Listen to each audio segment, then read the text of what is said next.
So if you're someone that has a full-time job and you want to be able to make some extra income, let's say $250 additional per day, I'm going to show you just a very easy way of going about scalping the NASDAQ futures, in particular, using a supply and demand zone strategy. Now, for all those that don't know much about supply and demand, it's aggressive areas of buying and selling within the market where the institutions have stepped in and either pushing the market higher, where it's breaking structure to the upside, or it's breaking structure to the downside, taking out levels of zones. Okay, so for example, just to show you quickly, if you notice here where we have this high at the top here, we have a low. So the market transitioned from where we had this high and it started making lows, lower highs, and breaking structure. So each time where the market is breaking structure below at the most previous low, on a move to the downside, that means there's a bearish run or a market structure shift where momentum has shifted from being bullish back to the downside.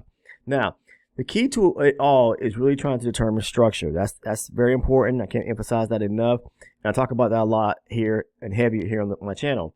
So if you can see the market transition where you have a high here and then it starts to break structure where it's making new lows every single time and taking out the previous low, then your mindset should actually start shifting from a, definitely bullish to back bearish. Okay, so this was bullish. Now we're running to the downside and a channel lower. So we should be looking for opportunities to go short. So hopefully that makes sense to you guys. Now, the market can pivot and turn direction, anytime it feels like it wants to, all right? Because the institutions are the ones that are the driving force behind the markets.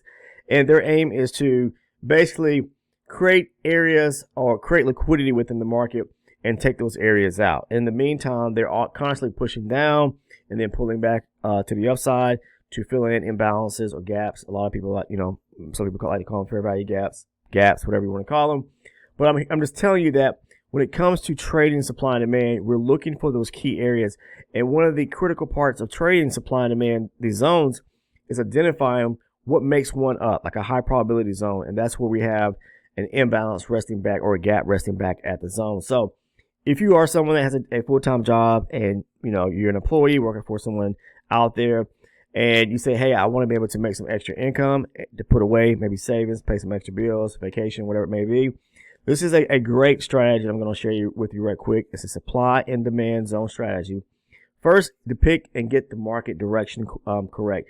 Now, again, if we were bullish to the upside here and then we started running lower, breaking structure to the downside, you want to be able to identify that, okay? Because that's going to be that transition zone, or not say zone, but period, where the market has switched direction.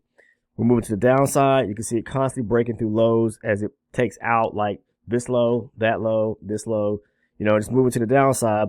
And then at some point it may pivot. All right. It can reach an prior area of say, demand. Okay. And like this right here, this is probably from a higher base chart, maybe 320 range chart or higher. I trade range based charts, and then the market, rejects this area here. It can then move back to the upside is what I'm trying to say. So with that being said, you can see at this point, the market, which was once bearish, has now pushed back in a bullish channel back to the upside. How do we know that? We can see where the market is, making runs to the upside right here. So it makes this run to the upside, pulls back, okay? We make a high here, but we're taking out this high right here. It's a structure break, okay? We pull back, and then we break structure above this high here. So this is a valid area of demand right here. So when the market shifts and starts breaking structure or areas of structure back to the upside, that's when we look for shift our minds from bearish to bullish. Typically, what I like to see is where we have at least two structure breaks. Okay, it could be one to the left, one to the right, or it could be where the market is breaking structure multiple times to the upside. In this case here, we take out this first area structure here, and then we take out this area structure right here. All right, so this is a very valid area of demand. Now, what do I mean when I say imbalance or gap resting back at the supply and demand zone? Right here, there's an imbalance attached to this bullish candle right here. This is your demand candle, that bearish red candle there. That bullish green candle, that's the candle that took out that demand candle, that red one there. So there's an imbalance on this candle right here, that bullish candle. As the market pulls back to the zone and taps that zone, we're looking for a trigger, or we're looking for rejection back at this area right here. Okay, so when the market comes down there, we want to be able to also have some area or means of confluence just as well. Confluence for me is going to be high probability, imbalance resting back at the zone. We have a very bullish, opportunity here where the market has broken through two areas of structure. And we have that gap resting at that zone. But not just that. If you have like a half number or round number resting back at the zone, or any other level that it may be rejected off of, like here's a value area low for that day right there. Or there could be where you may have a pivot level, like a 40 and 70 level. The indices like to kind of also reject those zones or areas too. Those are levels. Now, you want to pay close attention to price action as we're tracing back, because these are imbalances in between as it's pulling back to the downside that the market is definitely going to need to fill back to the upside as it pushes higher, okay? So when we're looking for rejection at the zone, we're looking for the market to basically push back to the upside at some point and possibly even take out that high right there, as you can see. Now, I always start with getting the direction or forming a bias off of the higher base chart, okay? Now, when it comes to making that $250, per day or extra, typically speaking, you only need to really get 12.5 points, or maybe a little bit more, just depending, off of the NASDAQ. Now, this is the E-mini standard, not the micros, but one contract on 12.5 points is going to get you that $250 a day. Okay, seriously, it's very easy to really do that if you know how to trade the correct way. I know all my beginners are out there probably saying, yeah, that'd be nice to do that, but it can definitely be done $250 a day. Now, I'm going to say this, because all it is 12.5 points. If you take that times 4, that's because it's 4 ticks at every point, and that's going to give you, a total of, basically 50 ticks. So 12.5 points is 50 ticks, all right? You do that times the tick value on the NASDAQ, which is $5 per tick, then that's going to give you a total of $250 on one contract, 12.5 points. That's all it is, all right? So you can make that 250. So, again, once I mark up my zone, we have shifted to where we started breaking structure to the upside. So this is an actual reversal right here, okay? Because we got a structural break to the left and then a structural break here to the right. Two areas of structure, two highs being taken out. That's the reversal right there. It pulls back to this high probability area of demand. So again, mark up the zone off of your higher base chart once you have identified which way structure or which way the market is moving. It's trending back to the upside now. We broke structure, pulled back this key area of supply and demand, or this demand zone right here.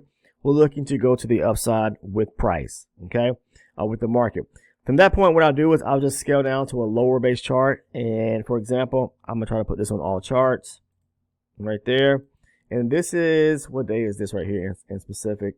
March the 6th. So we'll go to that time period right now to be able to do scale down, because now we want to look for opportunity to where we can scale down to a lower base chart, which that should be your execution point from your entry chart. Okay, so we'll go down to, for me, it's going to be my 24 range chart. All right, so now that I'm on my 24 range chart, this zone here is that larger zone I just showed you on the 120 range chart. So what we're looking for is for the market to give us some rejection to where, all right, so we're breaking structure lower to the downside now, you can see, on the 24 range chart, but we're still bullish on the higher base chart. So now we have a slight bearish, a small channel to the downside on the 24 range chart. You will have charts that are going to be out of sync with one another because you're looking at a higher chart versus a lower chart from the 120 to the 24. So the higher 120 is bullish, but the 24 range, which is our entry chart, is bearish, right? So we're looking for, once it taps the zone, for it to be back in sync with the higher base chart to start pushing higher, all right? So we come down to the zone, all right? What we want to start seeing now is some bullish directional breaks of structures to the upside. So basically where it's creating demand or breaking structure higher. And at that time, you see it tap right here. Now, we don't get a structural break to the upside here. We do get this little small area where it makes a high here, but then it comes back down and we break structure back below this area here. Now, this is where we start getting the turnaround where the market starts to become very bullish to the upside here. So we get this, push to the upside here, okay, making highs, pulls back. We break area structure right there above that small little high right there. So now the market has shifted to the upside in a sense, because now we've got one break of structure right here. We've got a push up right here, so it breaks that high there. Okay, and then we got a pullback and we break more structure going to the upside. So hopefully that makes sense right there. So this would be where I would get into a trade on this pullback to the small area of demand right here. We got a break of structure above that high there. So break above that high, break above that high. This is your area right here. Right here. This is a demand zone right there. Okay, so we got to tap it into and rejecting off the higher base zone. break structure, we get a high, pulls back, breaks that high right there, breaking structure, pull back to this key area of demand, and then from there, from that area right there, we're looking to go long. The moment that it rejects off that demand area there, looking to go long and looking for it to continue pushing to the upside to fill or take out the high right there. Now, it could actually, as you can see, push up to fill the imbalance on that candle right here. All right, back up to this area right here. So I would be aiming for my first area to take out probably around, let's see, possibly around about up to 18, maybe 19 area. Because when you get to the trade, you're going to be pull back here, get into the trade right here, maybe at 7,008 or 7,009, and taking it back up to about 18 or 19. Now you can take most positions off and pick up 10, 11 points right there, and then allow the market to continue pushing higher if it does, by basically trailing behind price, and scaling behind, and then moving your stop accordingly as each time the market makes a new higher low. I'll talk about that in plenty of videos. But again, this is an area here to where it pulls back to a high probability zone. More than likely, it's going to reject this area and push higher because we got confluence with a higher range demand zone here. Okay, and then we also have this area where the market has broke structure and reversed from on the 24 back to the upside here. So we're looking for areas where the market could feel going back to the upside to feel imbalance. And again, with aim to take out that high right there. So yes, this is an area of supply right here, and the market could, let me see here. Yeah, it could, kind of bounce in this area, but or reject.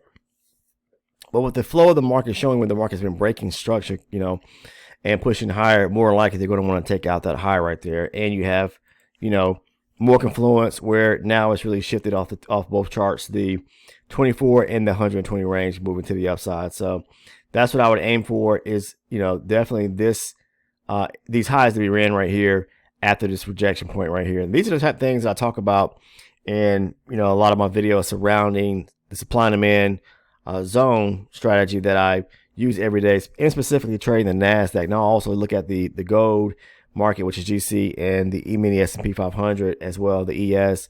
But yeah, this is if you have, again, if you're a full-time employee and you're looking for a way to be able to make some side or extra money, and you have capital that you can put away. Now I'm not telling anyone to trade using any portion of money they're using to pay their bills with, because trading is very risky. You must understand that.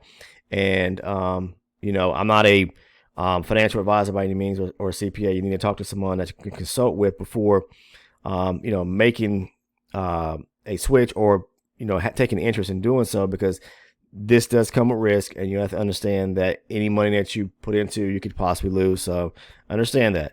So, but anyways, what I'm trying to say is that there are plenty of opportunity to look for trades to where you can make, 12.5 points, 15 points a day, very quickly off the NASDAQ. Just trading one contract. You don't have to go in with a bunch of contracts.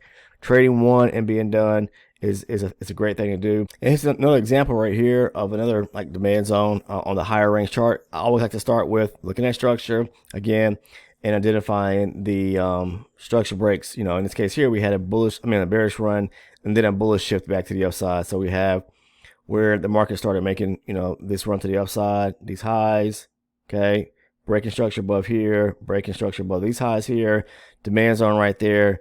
And, you can look for opportunity to take a trade, mark it up on your higher base chart, move down to a lower base chart, look for the rejection off of your entry chart, to take the trades going to the upside. And if you really look a lot, I tell people this all the time, if we break above this area of structure right here, there are imbalances over here that need to be filled. If you look to the left, like right here in this area here, there's imbalances that need to be filled back going to the upside that the market's going to want to, fill these voids. So that's what I always tell people, look to the left-hand side of the chart to see what could be possibly filled, or the market could be aiming to want to try to, fill back in as it's breaking structure, moving in that particular direction. Now that we have a little bullish channel to the upside, it can want to continue pushing higher and filling some of these other areas in, as the market continues, breaking structure. We broke above that high there. It pushed up, making new highs every single time, breaking structure here. So, and then it continues breaking higher up until some point, it's going to reject and probably start moving back the opposite direction. So, when they either reverse or start pushing back from one direction to the next, their goal is to fill it, avoids gaps or imbalances as they push in the opposite direction. Some point they'll stop and then maybe start running back the opposite direction as well. But yeah, that was a valid demand area there. These are this concept of trading supply and demand zones. This strategy is very easy. It's nothing simple about it. Complex about it. It's very simple. It's been around for a long time, and it's just all on how you use it strategically in your own trading. That's something that I talk about for all of the members who are part of the elite or the ultra elite supporter membership. And if you're interested in joining, there's a link down in the description portion of the video that you may take interest in. I'm going to talk to you a little bit about what it entails. If you want to become like an elite supporter of the channel, it's only $6.99 a month. But what that gives you is direct access to all my trade breakdown videos, and this like months and months and months of compilation of a series of video content that has been helping people out, because it breaks things down in terms of what to look for surrounding trades that I take personally. Like I'll take my trades and then post them over in the Discord. So if you want to join the Discord, there's a link down in the description as well. But what I do is I'll break those trades down, talking about structure, price action, the trades I take. I talk to you about as well. Why should you, I should say why I place my stop loss and profit target areas in areas where I do, because I want people to understand, what to actually look for, and what my risks are in terms of when I'm trading the NASDAQ, why I put it there, the stop loss or the profit target areas, because you have to understand the concepts and the idea behind trading. The market's always trying to create, again, like I said, to create areas of liquidity and take them out. And that's something you don't want to be part of, is a liquidity sweep or be treated as liquidity, because then that means you lost. So you want to move with the institutions and not against them. So again, if you're interested, the link is down in the description. You can join and become either an elite or an ultra elite supporter and gain access to all of that quality video content surrounding my trade breakdowns, video playlists, and a great video surrounding market structure. And if you want to take it one notch up and then you want to become like an ultra elite, you receive everything I just mentioned plus the live recorded trading session videos. I did one today. I do like 2 a week where I record my sessions, and I'm basically walking you through top-down analysis, in terms of structure, price action. You see me engaging the trades I take, and then I, record it and then post it over for the ultra elite supporters to gain access to just my sessional breakdowns of my thought process behind the market, what it's currently doing, and then the trades I actually take. So either way, the link is down in the description portion of the video for anyone who's interested. Very valuable. Lots of people who are joined. I appreciate everyone that supports the channel as a whole. But that's all I have, guys. I just want to kind of break this down in more detail, because I know there are people out there who are looking to try to make some side money and side income today. And it's a great way to be able to do so if you have the capital to be able to do it. But I would, again, put parameters in place for yourself, knowing how much to leverage or risk within the market. Don't go in and start dumping a bunch of money in thinking you're going to get rich overnight. That's not how it works. I always talk about slow and steady wins the race, compounding each and every day to build up the account size, and then take it, day by day from there. Okay.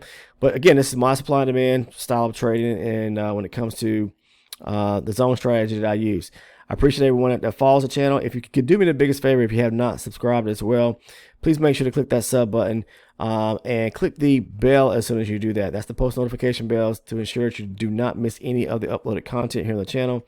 Last but not least, if you could do me the biggest favor and drop a like by clicking the thumbs up button, I greatly appreciate it. I'll see everyone in the next one. We got one more day in the trading week, which is tomorrow, which is Friday. I haven't looked at the calendar so far to see what kind of news there is, but that's the last day before next week starts out. Take care, and I'll see everyone in the next one.